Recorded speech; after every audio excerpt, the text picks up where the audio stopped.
الحمد لله رب العالمين والصلاة والسلام على أشرف المرسلين نبينا محمد وعلى آله وصحبه أجمعين.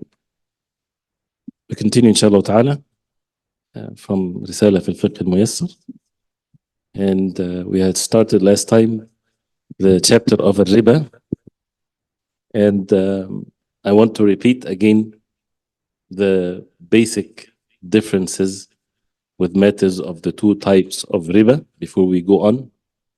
And I intended, or I wanted to get some visuals so that we can make it clearer, but I failed, alhamdulillah. But maybe, inshallah, there's goodness as a result of this, because you have to put more effort, inshallah.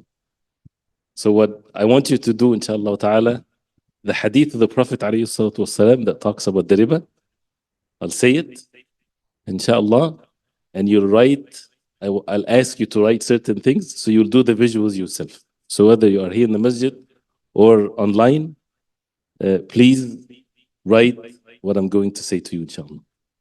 Are you ready, inshallah? Everybody's going to write. I'm not going to make you write many things, inshallah.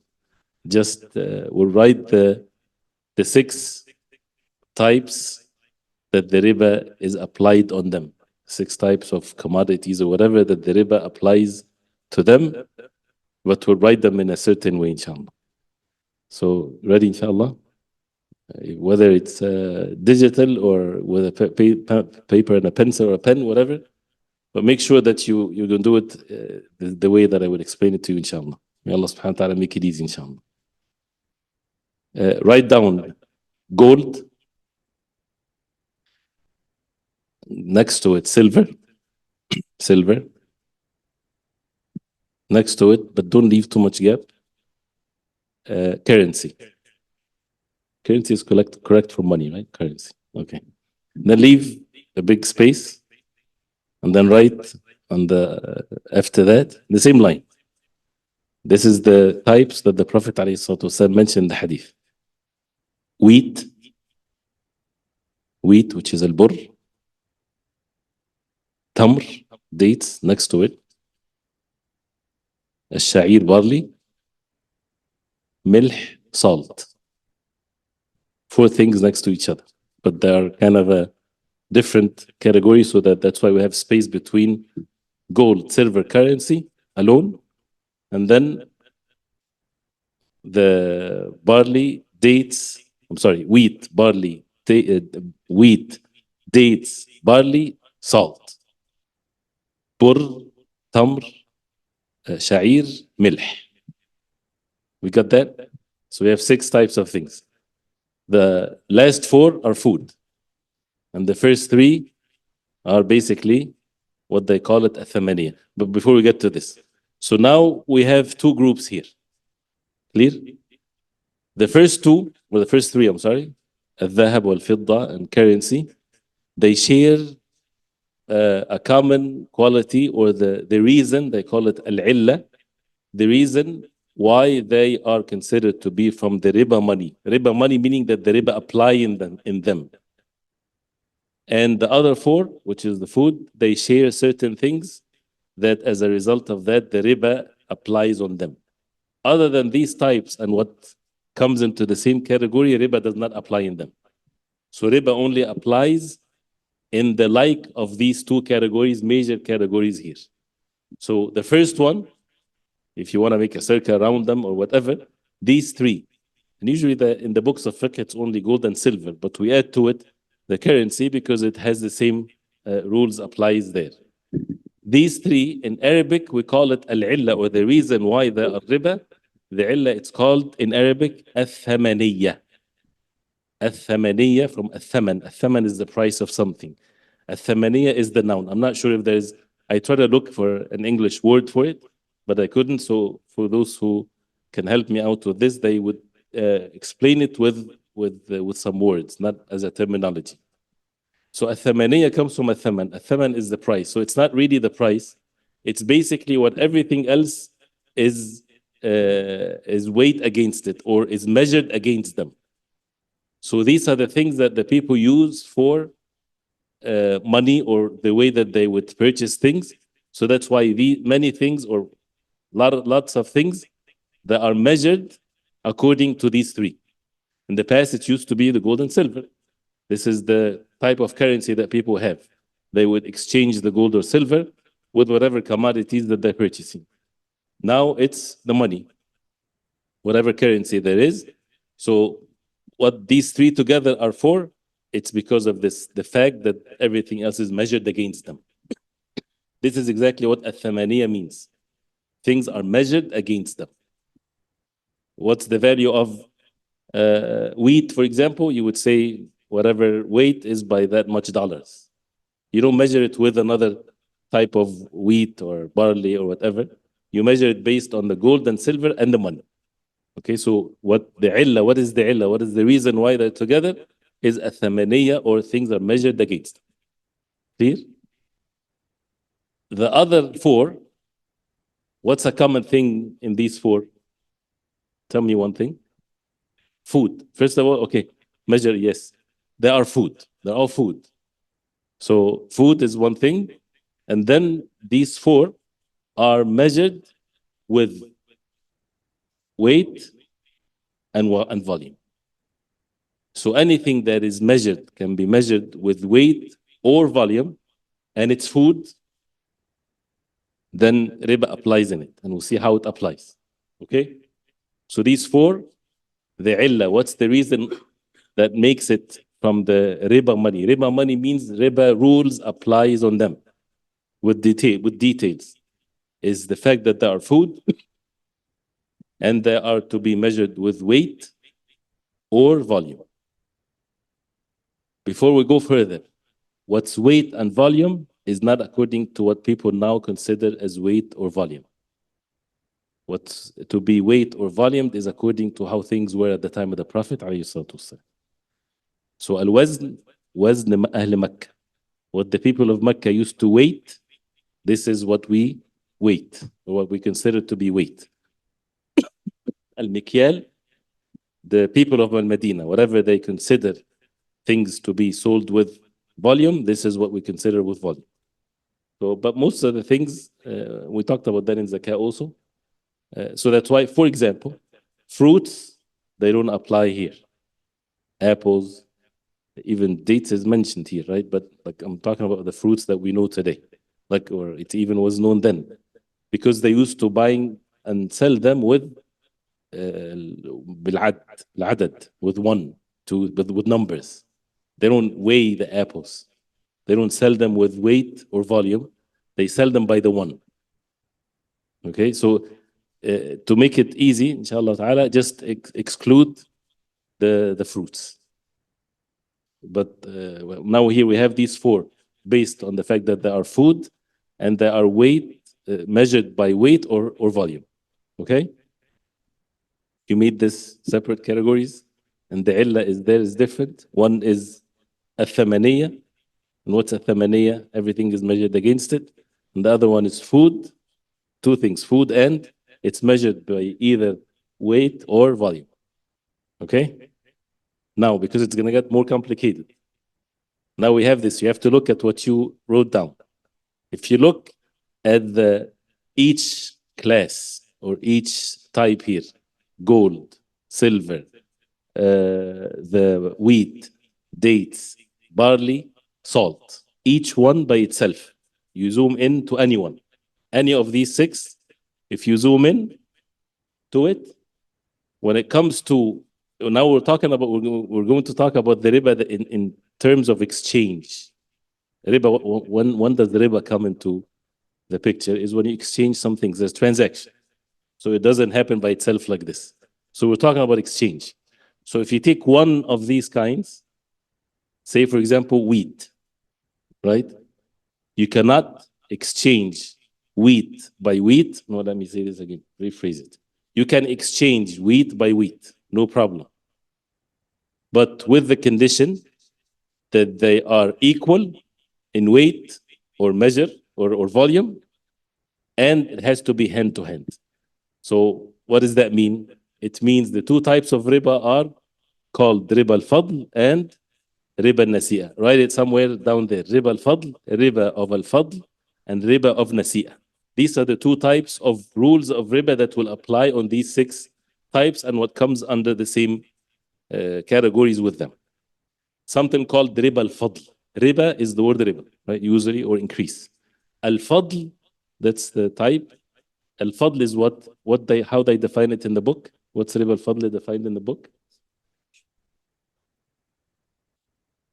Addition in the amount of one of or both of the exchange items. The word al-fadl means increase. ذلك فضل الله. This is the bounty of Allah. That means it's something that is extra. You don't deserve it. It's given to you. So this is an increase. Increase, right? So you have two things, right? When the word fadl means that one is more than the other. So when you exchange wheat by wheat, riba al-fadl applies here. That means you cannot exchange 10 pounds of wheat, bad wheat, not the best grade of wheat, with 5 good quality of wheat. Because what happens here, there is fadl. One is more than the other. If you want to exchange wheat with wheat, then it has to be equal. Cannot be fadl, because riba al-fadl applies there. So if you have a very bad grade of wheat and a very good grade of wheat, what should you do? Sell and buy. But if you want to exchange, you're stubborn, you want to exchange, sure. But the quantity has to be exactly the same. And nobody would want to do such a thing, right? So if you exchange wheat with wheat, it has to be the same amount. 10 pounds, 10 pounds. You cannot exchange 10 with 12, 10 with 100.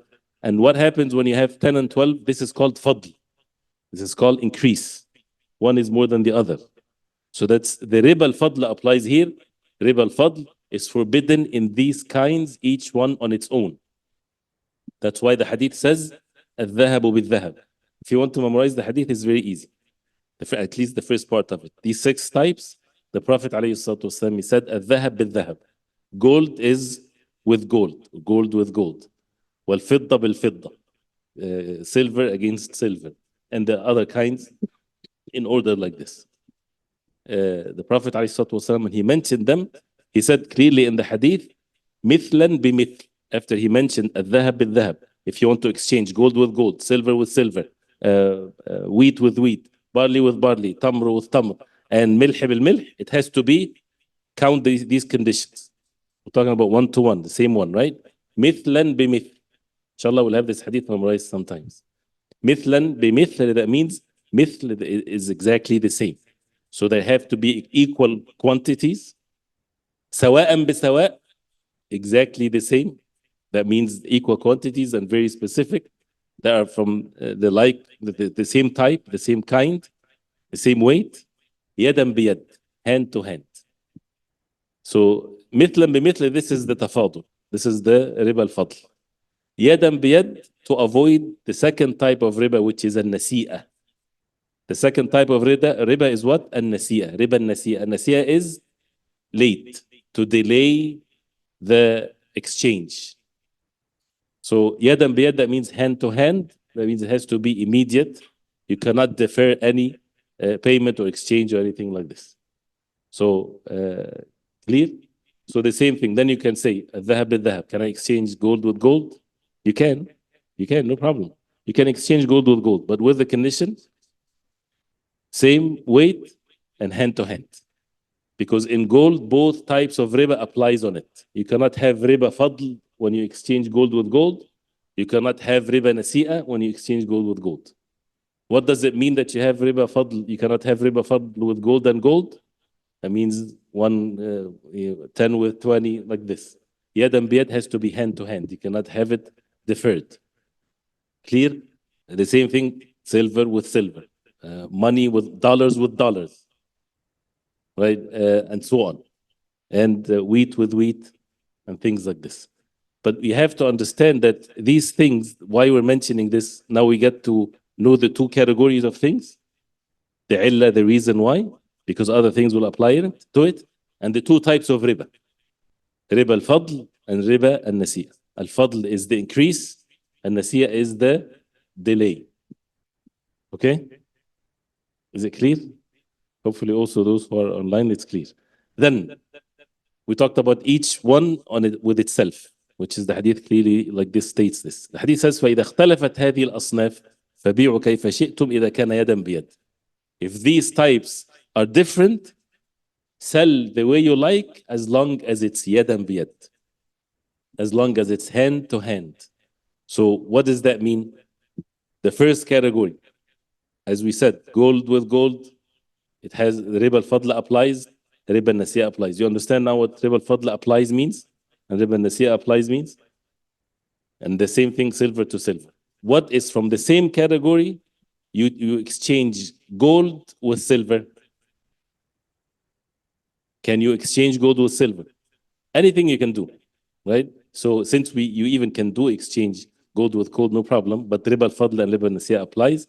Here, if you exchange gold with silver, can you do that? Yes.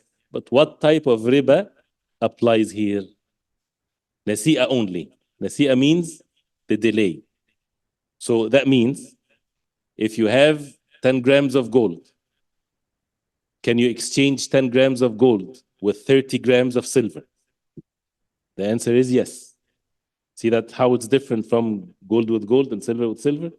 If it's gold and silver, exchanging them, you can have fadl, you can increase. They don't have to be the same because it's gold and it's silver. So the weight can be different. But you cannot defer it. It has to be hand to hand. It has to be immediate. The exchange has to be right there. And some of the recent things can be applied to hand as the ulama and fatwa of the ulama if it's immediate transaction. Any deferring of it, even for an hour, it doesn't work. It has to be immediate. And what comes into the categories of immediate, as if it's your hand to hand like this. This is if it's gold with silver, we're talking about the first category, right? Or gold with currency, with money, that's fine. You can go purchase gold with money, right? And the money is not going to be in the same weight or the same numbers as the gold, but with the condition that it has to be hand to hand. Can you purchase gold with credit card? Credit card, meaning that you, regardless of whether it's permissible or not, but that means you purchased it and you'll pay after or at the end of the month. That's not permissible because it has to be immediate. Yadan biyad. And if you have any questions at the end, inshallah. So this is in the first category. I'm not sure how you want to put it together. If it's اختلفت الأصناف, now it's different, you can buy and sell. But with the condition, it has to be yadan biyad.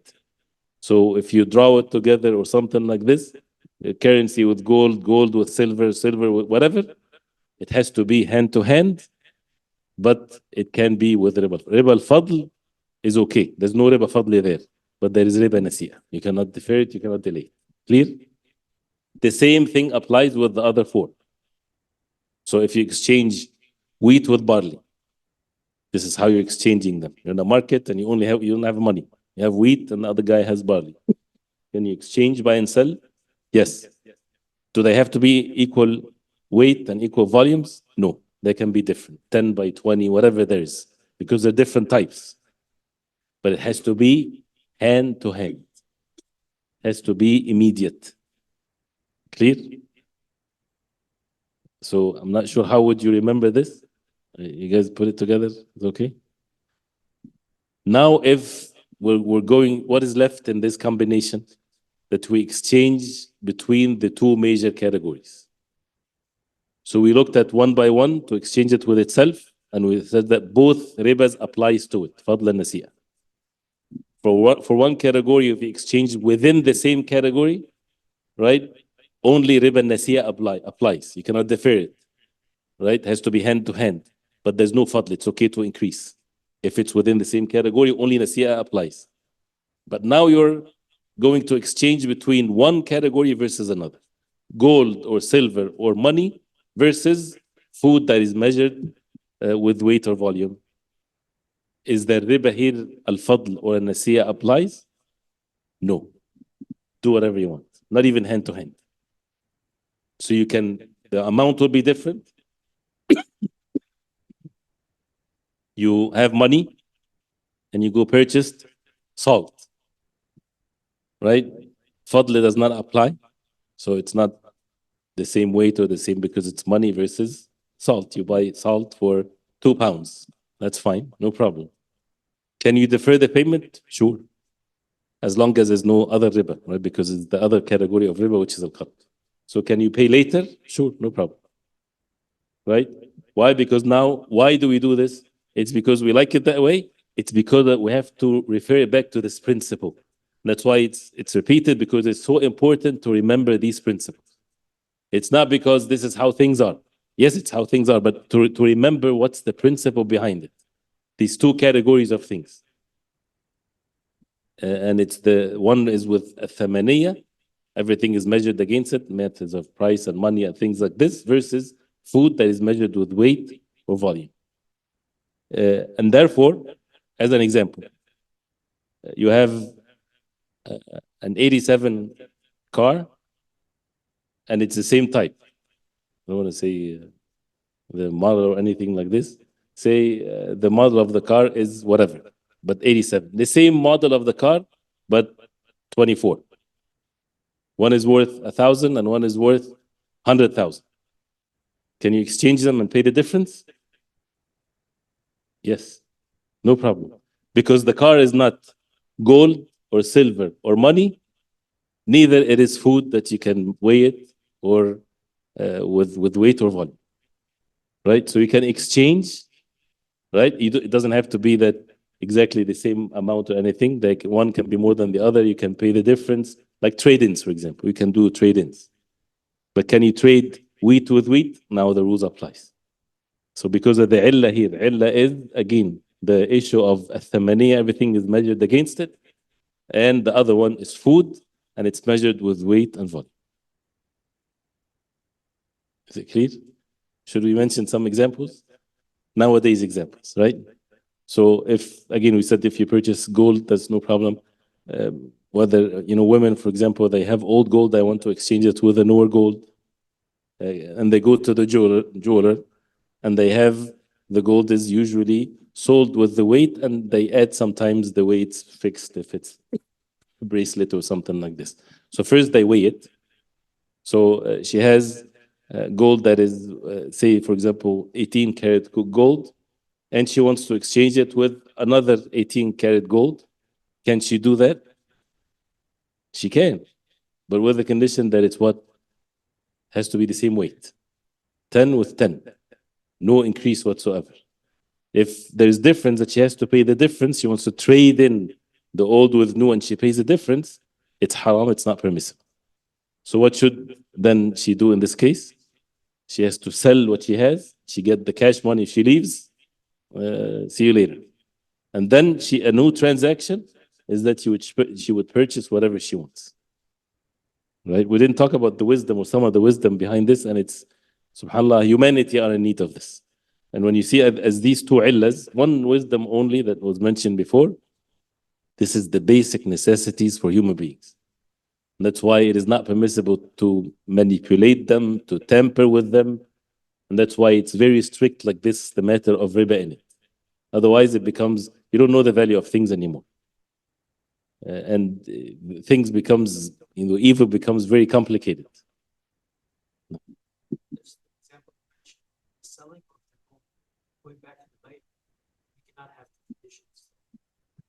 Only they're buying it that with the condition that you would basically buy from them. Right? If you go sell the gold with the condition that you would purchase from them, you can have a promise, not with a condition. Because if it's a condition, it's not permissible.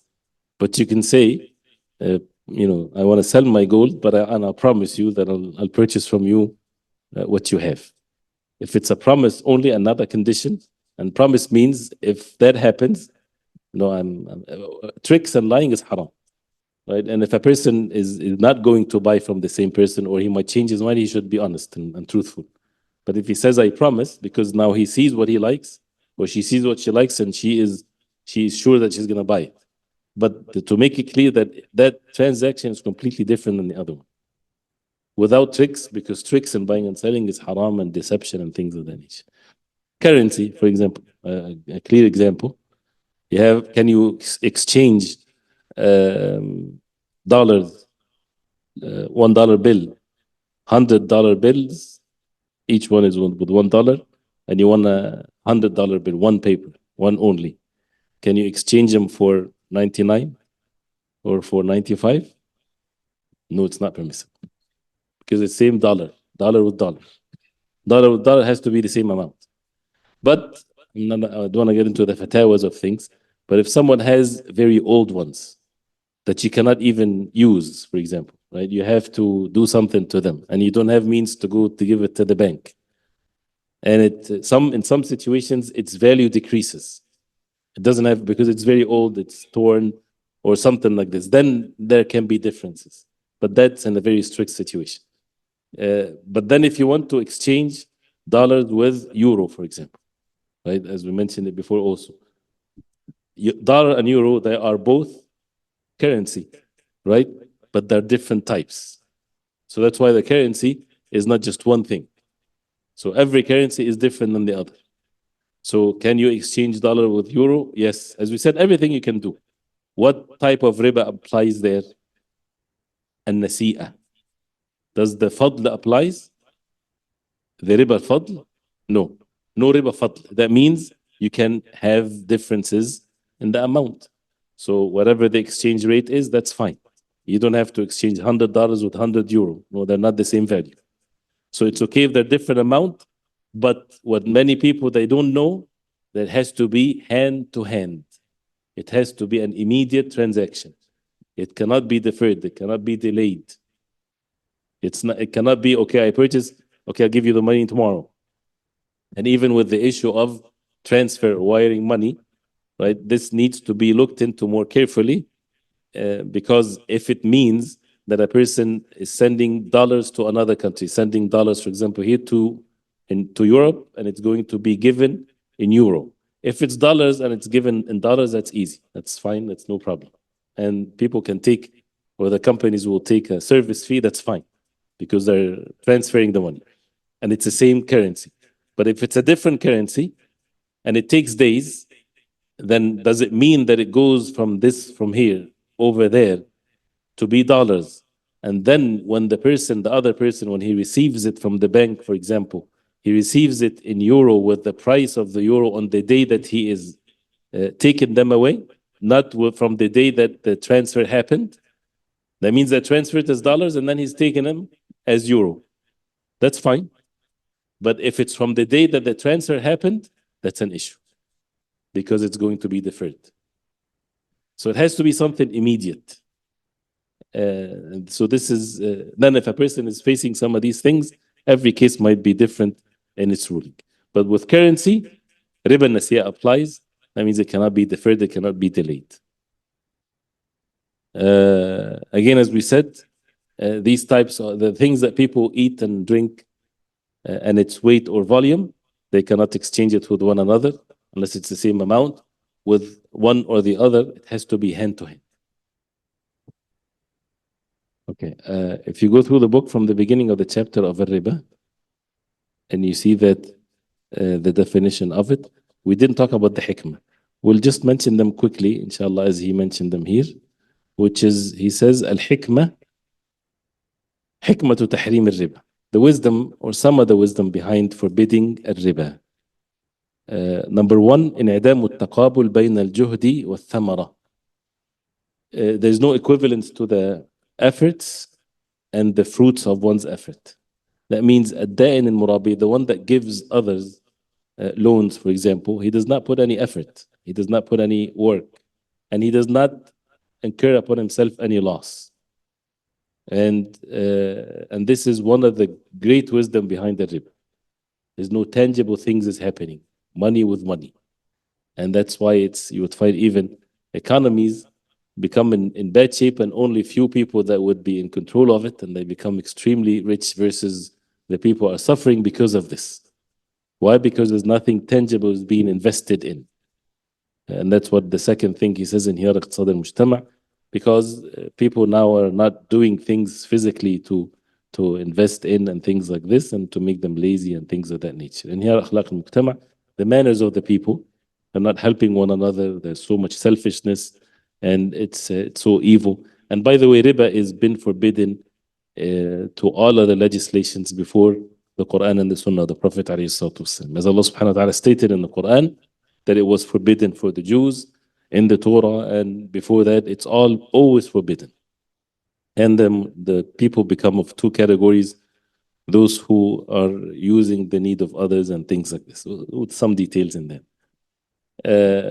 Of course, the riba of al-qard, or the riba of the loans, whether it's included already here or you can put it in a separate category, that's fine. And because if you say something can be deferred, if you're purchasing with your money some barley, right? And we said you don't have to give it hand to hand. That means it can be deferred. So you can say, I'll purchase the barley now. How much is it? $100. I'll give it to you in payments, or I'll give it to you next month. That's fine. But you cannot increase anything to that amount that you agreed upon. Because whatever is deferred, that means it comes into the categories of al-qard. It becomes into the categories of loan. And the loan, you cannot increase it. Because if you increase it, this is the riba of the jahiliyyah. This is the riba of the times of jahiliyyah, where كل قرض جر نفعا فهو ربا, as the Prophet عليه الصلاة والسلام. Every loan brings benefit, it's riba. Any benefit. So this is, if someone says, oh, the riba al-fadl and the riba al-nasiya only, there's no loans, this is even worse. And the Prophet عليه الصلاة والسلام stated it clearly in the hadith riba al-Abbas, موضوع تحت قدمي, is under my feet, and things like this. And when he said all types of riba, Allah subhanahu wa ta'ala forbade it. And then there are the ways out of dealing with riba, because some people, they say this is the only way that people can deal with things and things of that nature. That's not true.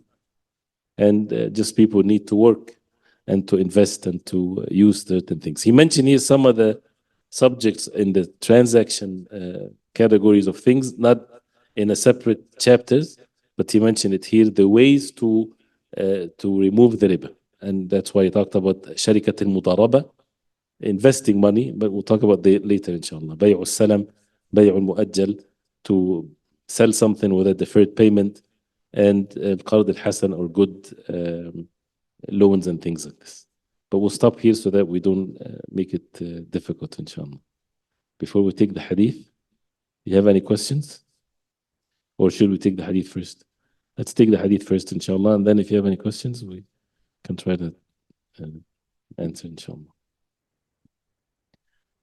I'm always bad in this. What is the last hadith we took in the numbers that is in the 40 hadith of Imam Nawawi, which is going to be the number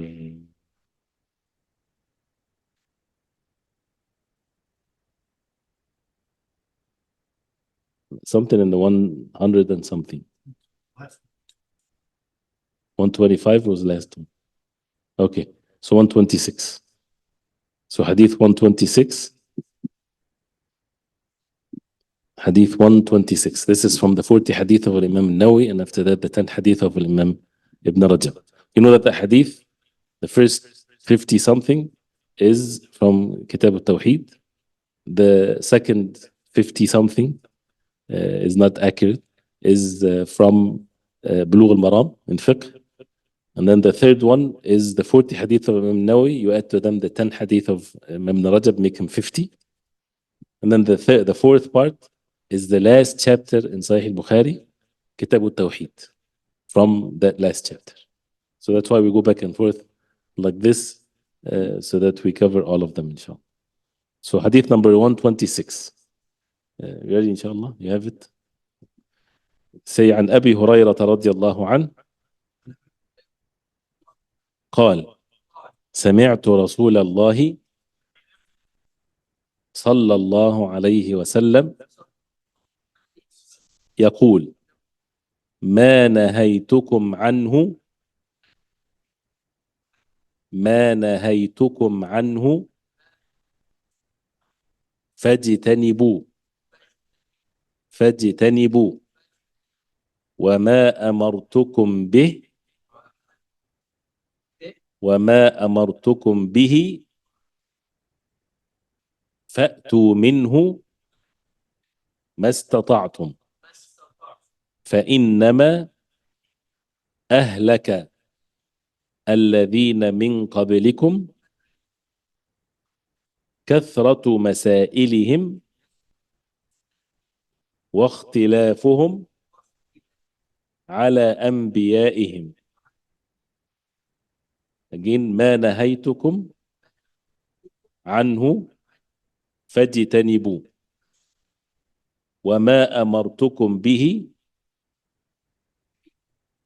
فأتوا منه ما استطعتم فإنما أهلك الذين من قبلكم كثرة مسائلهم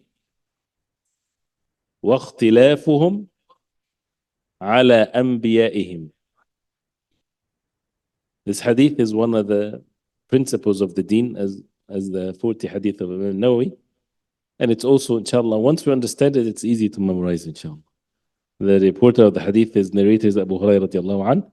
He said that he heard the Messenger sallallahu alayhi wasallam saying, ما نهيتكم عنه فاجتنبوا. ما, whatever, نهيتكم, I forbade you. And nahi is forbidden. Anything that is forbidden. نهيت, myself, kum, you. What I forbade you, ما نهيتكم عنه, whatever I forbade you from, فاجتنبوا. فاجتنبوا, stay away from it. And the word فاجتنبوا is not, doesn't mean don't do it only. No, it's stay away from it, which is more than not to commit the act. So فاجتنبوا, if I forbade you of something, stay away from it. And before we continue, it also gives you that sense that you don't need it whatsoever. Sometimes when something is forbidden, yeah, but can I benefit from it somehow or close to it? You don't need it whatsoever. It's forbidden.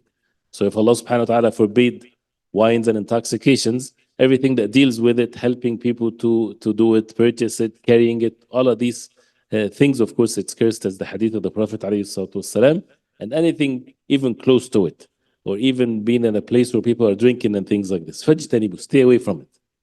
وَمَا أَمَرْتُكُمْ بِهِ, and what I أَمَرْتُكُمْ. أَمَرْتُكُمْ is the opposite of نَهَيْتُكُمْ. So نَهَيْت, I نَهَيْت. نَهَيْتُ, نَهَيْتُكُمْ, I forbade you. أَمَرْتُكُمْ, I command you. So what I command you to do, فَأْتُوا مِنْهُ. فَأْتُوا مِنْهُ, that means al-ityan is when you come to something. So take from it, do it. فَأْتُوا مِنْهُ, do whatever I commanded you to do. مَا اسْتَطَعْتُمْ. مَا اسْتَطَعْتُمْ means to the best of your ability. Al-istita'a is your ability, your capacity. Before we continue, you see the difference here. And this is again foundation of the deen. One of the foundations of the deen. Something that is forbidden, you stay away. Something you are commanded to do, it doesn't say do it perfectly. Do of it the best of your ability. What does that mean is when you're forbidden from something, this is, as the ulama, they say, it's an action or it's a tark. This is, they categorize the actions into two things. Al-matrukat, what you are commanded to leave, versus al-ma'murat, what you have been commanded to do. When you're commanded to leave something, that means don't move, don't stretch your hand, don't hit somebody, don't drink, like this. So does a person have an excuse to do it? He does not have an excuse. Because the easiest thing in the world is to stay idle like this.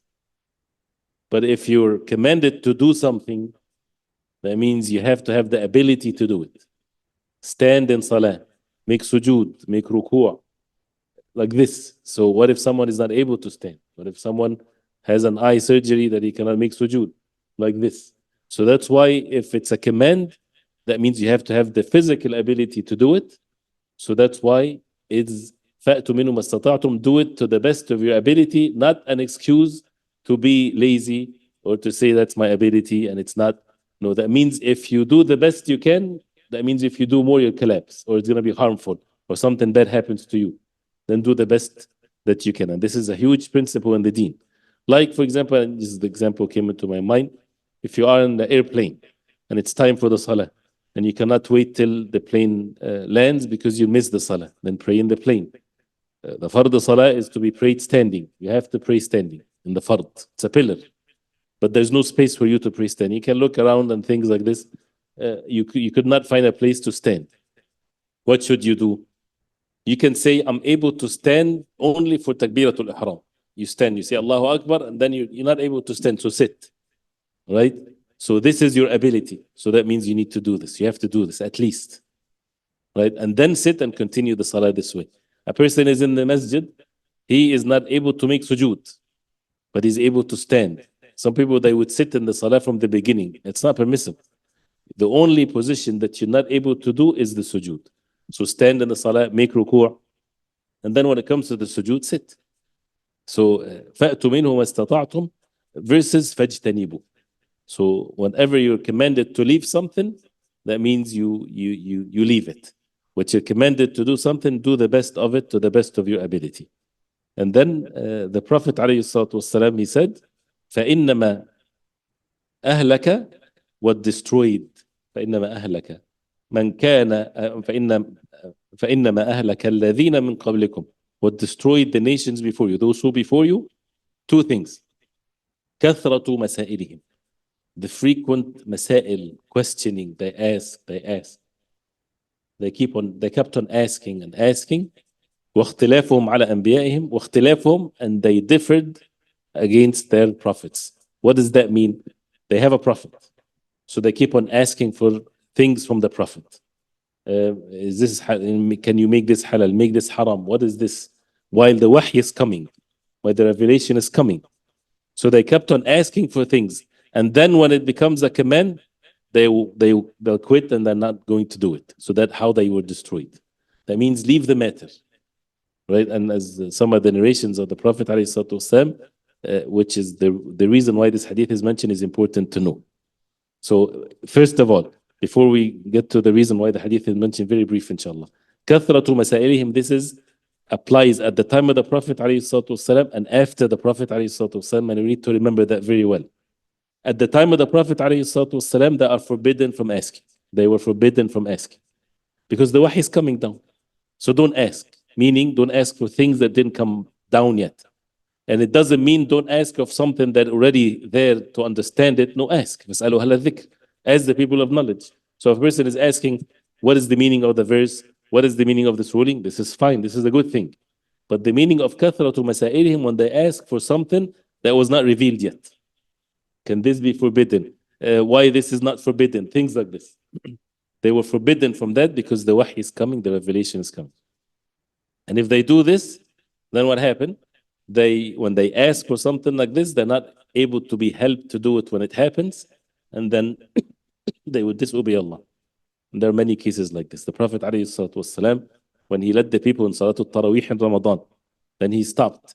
He was out of the fear that it does not become obligatory upon them. And they would ask the Prophet ﷺ, leave it. And that's why, alhamdulillah, by the mercy of Allah, imagine that this is fard upon every Muslim. And the hadith has a reason behind it, which makes it very clear that a man came and to the Prophet ﷺ. Actually, the Prophet ﷺ was addressing the people. He said, "Ya ayyuhan nas, inna Allah qad farada alaykum al-hajj fahujju." O people, Allah subhanahu wa ta'ala obligated al-hajj upon you, so make hajj. You know, as hajj is obligatory once in lifetime, as an obligation. So Allah obligated the hajj upon you, so make hajj. A man said, أَكُلَّ عَامٍ يَا رَسُولَ اللَّهِ, is it every year, O Messenger of Allah? He asked this question. So the Prophet ﷺ did not reply. And the man asked it twice and three times. أَكُلَّ عَامٍ, every year, O Prophet of Allah, we have to make hajj, is an obligation to do it every year. So the Prophet ﷺ, he said, لَوْ قُلْتُ نَعَمْ لَوَجَبَتْ. If I said yes, then it becomes an obligation. Then he said to them, دَرُونِ مَا تَرَكْتُكُمْ, leave what I left. Do not ask for things that is not in the deen. If I say yes, it becomes an obligation. He said to you, make hajj. Allah subhanahu wa ta'ala made it obligatory upon you to make hajj. So make hajj. Don't ask, is it every year? And this is why, because the wahy is coming. And then the Prophet sallallahu alaihi wasallam mentioned this hadith. If I forbade you of something, I'll stay away from it. If I command you, do it the best you can. And what destroyed the people before is that they kept on asking for things. So this is clearly applies at the time of the Prophet ﷺ. Now the wahy is finished, revelation is terminated. So can people ask questions? Yes, they can ask questions and they should ask questions. But still what applies here is when they ask things that is of no benefit whatsoever.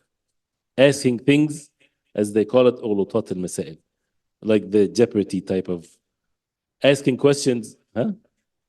Trivial question, yes. That means has no benefit.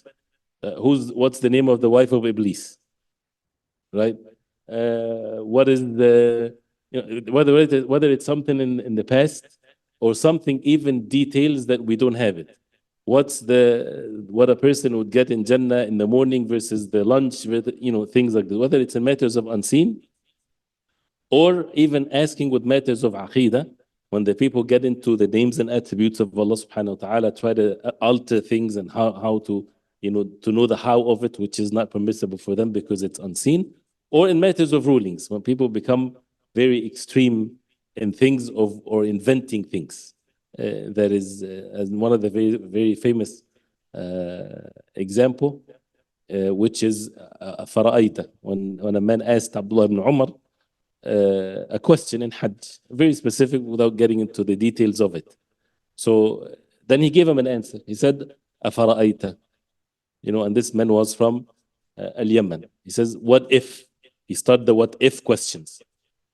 He says, leave Afara'aita fil Yemen. Keep Afara'aita in Yemen. Don't say it yet because it didn't happen. So making up things. A person asking a question, how to make wudu in whatever. And then what if a lion escapes from the zoo and he's walking in the street and all of a sudden I see, and when it happens, ask. Making up stories or making up things that is not real. If it's something that is valid and it happens, sure. So it's not to discourage us from asking. Actually, we should ask. But the questions that has of no benefit whatsoever, and that's why from the ilm is also how to ask and what to ask, especially with whatever is benefiting for ourselves. So I hope it's clear, inshallah ta'ala, and the difference of فَأْتُوا مِنْهُ مَسْتَطَعْتُمْ, do the best of your ability versus staying away from it. So this is one of the principles of matters of deen, and many of the answers of matters of ilm is based on this. فَاتَّقُوا اللَّهَ مَا اسْتَطَعْتُمْ, fear Allah to the best of your ability. صلى الله وسلم وبارك على محمد وصحبه وسلم. سبحانك اللهم ربنا وبحمدك أشهد أن لا إله إلا أنت أستغفرك وأتوب إليك.